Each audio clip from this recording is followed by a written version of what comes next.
So ఇప్పుడు అల్లు అర్జున్ గారు సరైన స్టెప్ వేశారని అనుకుంటున్నారు. All of the sudden Congress లో తన ఫ్రెండ్ కి సపోర్ట్ చేయడం, దీన్ని మీరు ఏమంటారు, ఎలా చూస్తారు? అంటే మనము కొన్ని కొన్ని సందర్భాల్లో ఇప్పుడు నాకు కూడా అన్ని పార్టీలో ఫ్రెండ్స్ ఉంటారు. కాకపోతే ఆయన ఎలాంటి కండువ కప్పుకోలేదు కాబట్టి అల్లు అర్జున్ మేబీ ఆయనకున్న క్లోజ్నెస్ అట్లాంటిది ఏమో, మరి వాళ్ళిద్దరు క్లోజ్నెస్, వాళ్ళిద్దరు అండర్స్టాండింగ్ మేబీ బిజినెస్ అయిండొచ్చు, లేకపోతే ఏదైనా అయిండొచ్చు కదా. ఎందుకంటే Allu Arjun not only hero, is a very good business man. కానీ చాలా నెగటివిటీ వచ్చేసింది కదా అలా వచ్చేస్తుంది. support చేయడం ఎందుకంటే last moment. తన సొంత మామయ్య ఎలక్షన్ మూమెంట్ లో ఉన్నప్పుడు అటు వెళ్లకుండా ఇటు వెళ్ళారు కాబట్టి నెగిటివ్ వస్తుంది. ఆ నెగిటివ్ వస్తుందని అల్లు అర్జున్ తెలియనంత ఇన్నోసెంట్ అయితే తను కాదు. అదే తెలియకుండా చేశారు అని అయితే అనుకోలేము. తెలిసే చేశారు. ఓకే, అంటే వీళ్ళల్లో వీళ్ళే ఫ్యామిలీలో మాట్లాడుకునే కావాలని ఇలా చేసి ఉండొచ్చు అని అంటారా, లేకపోతే? I don't think so. ఫ్యామిలీలో మాట్లాడుకోండి కదా, ఎందుకంటే ఎప్పుడు నోరు తెరవని చిరంజీవి గారు మొదటిసారిగా పవన్ కళ్యాణ్కి ఓటేయమన్నారు, ఆయన డొనేషన్ ఇచ్చారు. At the same time okay, Ram Charan గారు అమ్మవారి Direct దర్శనానికే అక్కడికే వెళ్ళారు. అక్కడ శక్తిపీఠం ఉంది కాబట్టి అక్కడికి వెళ్ళడం జరిగింది. క్యాంపెయిన్కి ఏం రాలేదు, కానీ అందరు క్యాంపెయిన్కి వచ్చారేమో అనుకున్నారు. But still he met. But ఏమో మేబీ వాళ్ళ ఫ్యామిలీలో క్లాష్, అన్ని ఫ్యామిలీలో క్లాషెస్ ఉంటాయి కదా, Definitely ఉంటూనే ఉంటాయి. కామన్ అది. రైట్. అంతే. So right. సో చాలా యాక్టివ్ గా ఉన్న మాధవీలత గారు బీజేపీలో ఎందుకని ఈ మధ్య కాలంలో ఎక్కువగా కనిపించడం లేదు? Right, actually good question. ఏం జరిగిందంటే నేను నిజంగానే చాలా యాక్టివ్గా ఉన్నాను. 3.5 years నాన్ స్టాప్గా చాలా యాక్టివ్గా ఉన్నా. బట్ ఆ తర్వాత 360 degreesలో నాకు చాలా ప్రాబ్లమ్స్ వచ్చేసాయి. సో ఆ టైంలో అండ్ నా మీద ఎక్కువ ట్రోల్స్ కూడా జరిగాయి. ఈ హిందుత్వ గురించి మాట్లాడడం, హిందుత్వ గురించి మాట్లాడడం అంటే అందరు బీజేపీ అనుకుంటారు, కానీ I Born as a Hindu.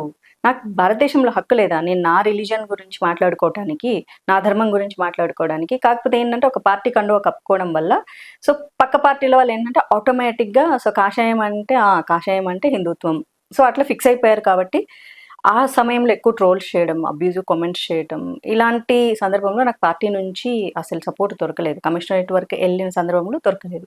So అప్పుడు నేను చాలా హర్ట్ అయ్యా. అంటే నేను, నా ఫ్యామిలీ కంప్లీట్గా హర్ట్ అయ్యాం.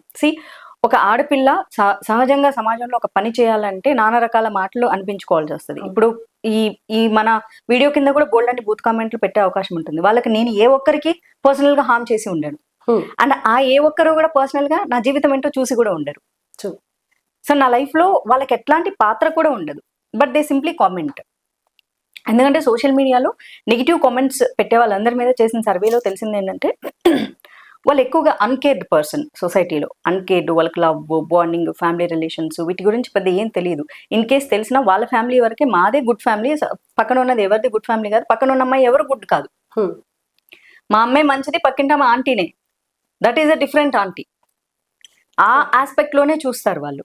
సో అట్లాంటి వాళ్ళు కామెంట్స్ పెడుతూ ఉంటారు. కాబట్టి నేను ఆగిపోవాలని జనాల కోసం ఆగిపోలేదు, బట్ నా ఫ్యామిలీ హర్ట్ అయింది, పార్టీ సపోర్ట్ చేయలేదు. అలాంటప్పుడు నాకు కూడా అనిపిస్తుంది కదా, నేను ఎవరి కోసం కష్టపడుతున్నాను?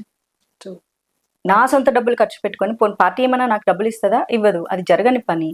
నా సొంత డబ్బులు నేను కష్టపడి తెలుగు అమ్మాయిగా అసలు 4 సినిమాలు చేసి 4 రాళ్ళు సంపాదించుకునేదే చాలా ఎక్కువ.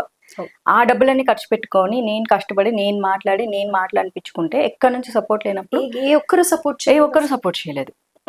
ఏ ఒక్కరు కూడా సపోర్ట్ చేయలేదు. సో జనసేనలో ఎప్పుడన్నా ట్రై చేశారు? No, I never tried.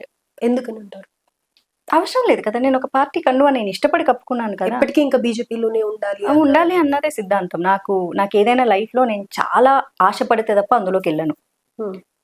నా డిజైర్స్ చాలా చాలా స్ట్రాంగ్ గా ఉంటాయి. ఓకే, డిజైర్ అనుకోవచ్చు, ప్యాషన్ అనుకోవచ్చు, అంబిషన్స్ అనుకోవచ్చు, గోల్స్ అనుకోవచ్చు, అన్నీ ఒకటి. నా ఉద్దేశాలు, సిద్ధాంతాలు చాలా స్ట్రాంగ్ గా ఉంటాయి. ఒకసారి ఒకదానికి కమిట్ అయితే దానికే ఉంటాయి. అంటే ఇప్పుడు పార్టీలో ఓకే లేరు, అంతా ఓకే, ఉన్నాను పార్టీలో.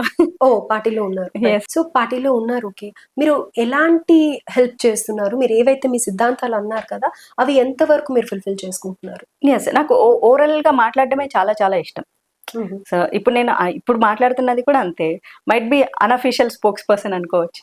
Okay. So I want to be the official spokesperson but జరగలేదు కాబట్టి అన్అఫీషియల్ స్పోక్స్ పర్సన్ ఉన్నాను.